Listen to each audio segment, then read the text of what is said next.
While it's in the oven and baking while I have you, I don't think I've done this in your previous two appearances, but I have 5 questions for you. Sure. Yeah. All right. Question number 1. What is the worst meal to eat on a first date?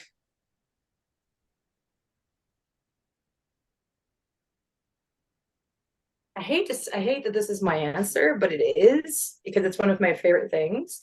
I think seafood is one of the worst things to eat on a first date No. because some certain seafood requires you to handle it with your fingers and stuff, and I just don't think I'd want somebody with like seafood hands touching me. Like that just, and I love seafood, and I've been on dates to eat seafood, but not on a first date. Seafood hands is a great name for like someone to match with on Hinge. Seafood hands. Good old seafood hands. Alrighty. Memories of an ex who gave me lobster claws as pot holders. Oh my gosh. It happened. Okay. Question number 2. Mm-hmm. What is a meal that just takes you right back to childhood?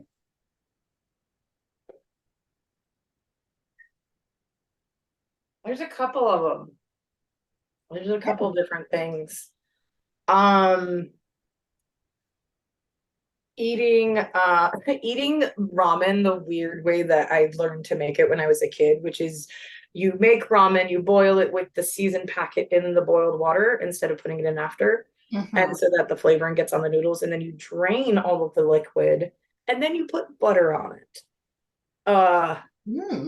Which is delicious.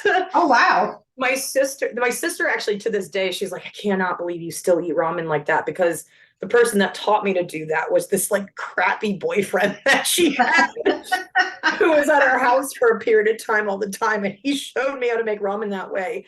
And it's still, I don't always make ramen like that now. I just make it when I want something that's comforting. It's a comfort to me. So there's that one. And then like spaghetti, like old like spaghetti with sauce and meatballs, but like not fancy. Like that reminds me of childhood. Oh, 100%. Yeah, I think pasta, absolutely. And what kid doesn't like noodles and butter?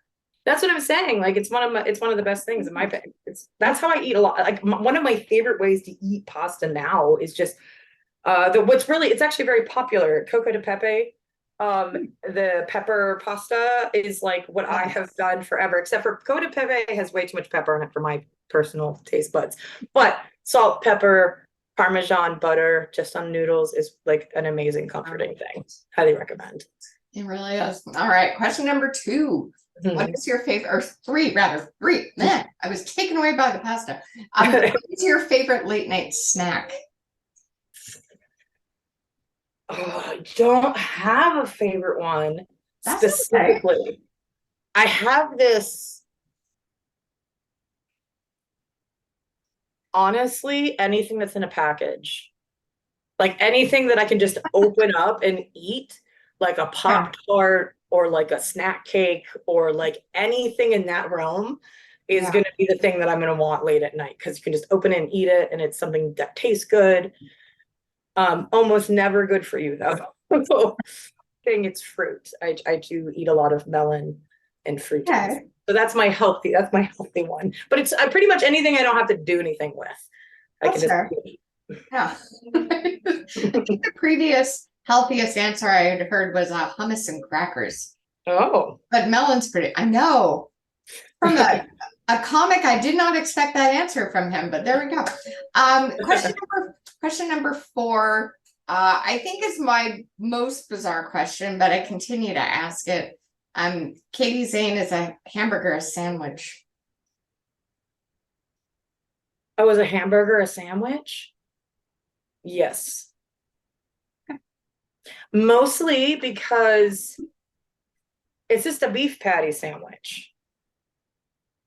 It's bread and meat. Mm-hmm. And I think the reason why I say it's a sandwich is you can eat a burger with a bunch of different toppings on it, just like you can a sandwich. Yes. Like a burger is not everybody, like a burger can be a bunch of different things, just like a sandwich can be a bunch of different things. So I think it classifies. I don't disagree. I don't. What I'm loving about asking people that question is that no one can ever just say yes and stop talking. There's just like this further. Yeah, no, there's explanation. There has to be. Last question, number 5. If Ben and Jerry were to knock on your door and say, "Hey, we're going to name an ice cream after you," what would they call it? And if it helps inspire, what would be in your perfect ice cream? Oh, it's weird because they literally just came out with a new one that's like perfect to me. Ooh. They made a mousse pie, and it's milk chocolate ice cream with ribbons of mousse and ribbons of cookie crumbles. So they took like chocolate cream pie essentially and made it into a pie. And that's pretty dang perfect to me. I guess I would love to make like a dark chocolate ice cream that had custard and like some kind of fruit situation going on, maybe raspberry. So like maybe raspberry for the tart against the sugar of the custard and the dark chocolate. And the dark chocolate because the custard again would be so sweet. You want that balance. And what would I call it? I mean, okay, so I once almost had a blog named Fat Kid Loves Cake. And so I might just call the ice cream Fat Kid Loves Cake. Because it actually fits with what it is. It's custard, chocolate, fruit. That counts like cake, I think. I guess I could have cake pieces in it to really drive it home or something. It'll be fine. It'll be fine. It'll be fine. It'll be fine. Where kosher salt's usually recommended in baking because it tends to break down a lot easier and spreads through your bake. It's not a Jewish thing. It's not. I was about to say we, but I'm not. I've got this weird theory that I'm Jewish. Me too. I feel like my spirit guides are old Jewish bubbies who are just guiding me. I have no proof of being Jewish. I know I am very French.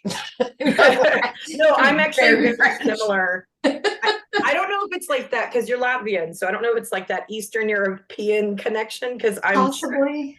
And I just have this, I'm like convinced that on like that one side of my family that we have to be Jewish somewhere. Yeah. Because we have a lot of like culturally passed down like physical features that are very Jewish in my family. Like my sister and I, our whole lives, people have thought we were Jewish. And people think, actually, as a comic, people constantly think I'm a Jewish comedian. And I'm like, no, sorry. I don't want to like, no. Yeah.